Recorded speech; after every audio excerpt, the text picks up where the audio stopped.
Welcome to the Learning Pines YouTube. We hope this video helps. You start by creating a plain JS file and linking it from your HTML. Use defer so the browser parses HTML first. This prevents null elements. Once linked, declare your functions with clear names and export nothing. Keep them global or attached to a namespace object. Make sure ID and class selectors in HTML match exactly. If you need immediate access to elements, wrap calls in DOM content loaded or use defer. Otherwise, you risk running code before nodes exist. Now implement the functions that operate on the DOM and data. You declare helpers that receive elements or values, keeping side effects explicit. Attach behavior with add event listener so you separate markup from logic. For dynamic elements, delegate from a stable parent.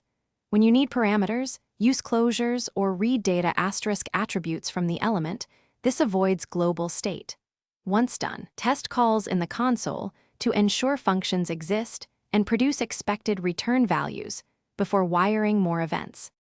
Finish by connecting UI controls to your functions and verifying end-to-end behavior. You should validate inputs, handle errors gracefully, and avoid blocking the main thread.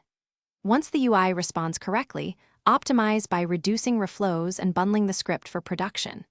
If something fails, open DevTools, confirm the script loaded, check scope and naming, and ensure defer or DOM content loaded timing is correct. A common fix is correcting a missing ID, a typo, or moving. Thanks for watching. Consider subscribing if we helped you.